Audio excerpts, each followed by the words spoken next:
안녕하십니까? 송이송이 라디오의 김송이입니다. 오늘은 8월 9일 사랑과 죽음을 테마로 하는 32번째 방송 비운의 마리 앙뚜아네트의 이야기로 여러분을 만나고자 합니다. 마리 앙뚜아네트는 사치와 향락으로 어려운 백성의 민심을 살피지 못했다는 이유로 단두대의 이슬로 사라져갔죠. 저는 오늘 마리 앙뚜아네트를 그녀의 인간적인 모습은 어땠을지, 그리고 역사는 어떻게 평가되어진 것인지, 그 오류는 무엇인지 여러분과 함께 잠시 생각해보는 시간을 가져볼까 합니다. 프랑스 왕 루이 16세의 왕비였던 마리 앙뚜아네트는 오스트리아인이었죠. 당시 오스트리아는 오랜 숙적 관계의 프랑스와 동맹을 맺기 위해 루이 16세와 정략 결혼을 시켰던 것인데요. 당시 오스트리아는 프로이센의 위협을 받고 있었고 프랑스 역시 영국을 견제하자면 오스트리아와 동맹 관계가 필요했던 겁니다. 오스트리아의 예술적 성향에서 자란 마리는 음악과 미술을 좋아했고 천재 음악가 모차르트와도 함께 했었죠. 상냥하고 아름다운 소녀 마리는 사교적이고 활달하고 화려한 성향이 있었고 남편 루이 16세는 조용하게 사색하는 것을 즐기는 편이었습니다. 결혼 후 7년 동안 자녀가 없었던 이유는 남편 루이 16세의 신체적 결함이 있었기 때문이었는데요. 정확한 역사적 기술은 없지만 간단한 수술을 통해 두 사람은 4명의 자녀를 두게 되었습니다. 그러나 외국인, 그것도 숙적 관계의 외국인이었던 마리 앙뚜아네트에게는 끝없는 루머가 따라다니죠. 루이 15세의 애첩이었던 디바리 백작 부인이 성매매업소 출신 여인이라는 이유로 왕과 가문의 마리 앙뚜아네트와 사이가 좋지 않았습니다.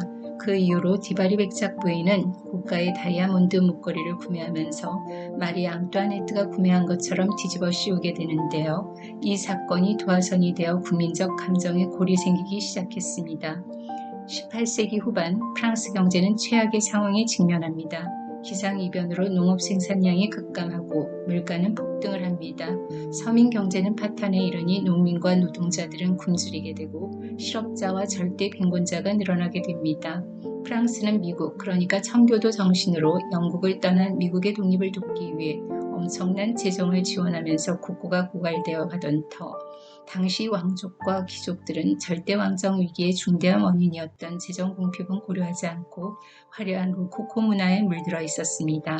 그럼에도 세금 면세 특혜를 누리고 있던 성직자와 귀족들은 세금을 내거나 높게 책정되는 것을 거부합니다.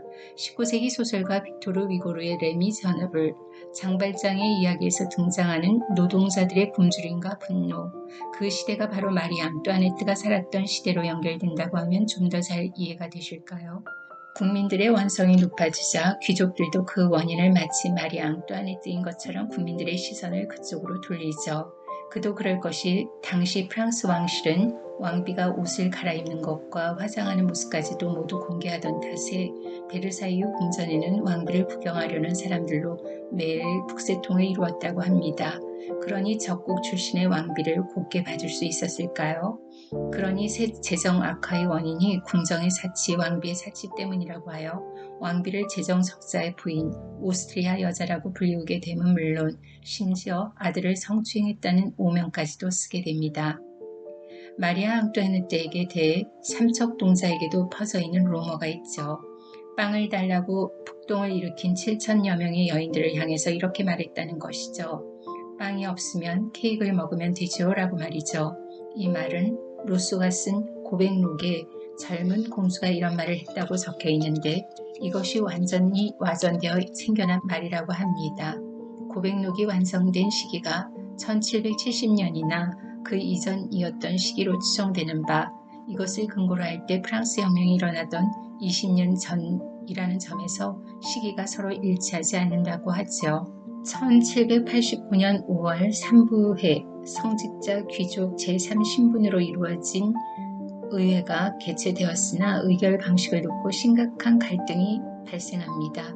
같은 해 7월 14일 파리 시민들은 국민의회를 보호하기 위해 바스티유 감옥을 습격하여 무기를 탈취하고 무장을 하며 국왕의 조치에 격렬하게 저항하지요. 프랑스 대혁명의 시작으로 이어집니다. 그렇다면 루이 16세는 무능한 국왕이었을까? 1790년 풍작으로 시위가 줄어들고 민심도 차츰 안정화된 가운데 프랑스 사회의 다양한 개혁이 진행시키고 있었죠. 국가 부채가 심각해지자 부채 문제를 해결하기 위해 공채인 아시냐를 발행했고 번번이 성직자와 귀족들이 세금을 거부하는 문제로 어려움을 겪다가 수도원을 해체하고 성직자와 교회 재산의 국유화를 추진합니다. 1790년 7월 성직자를 국가 공무원 하였는데 이에 대한 반발이 최고조에 달했습니다. 일정 이상 세금을 납부하는 평민 남성에게도 선거권을 갖게 하지요. 그러나 바렌 사건, 그러니까 국왕과 왕비가 국의 도피라고 볼 수 있는 이 바렌 사건은 오스트리아로 일단 도피한 후 주변 국가의 도움을 요청하고자 했던 사건인데요. 이 사건이 실패로 돌아가자 루이 16세의 권위는 추락하고 마리 앙뚜아네트에 대한 분노, 증오, 미움은 국민들의 심장에 불을 지핍니다. 마리 앙뚜아네트는 국왕과 부부애도 좋았고 따뜻한 감성을 가졌으며 예술을 매우 사랑했던 여인이었습니다.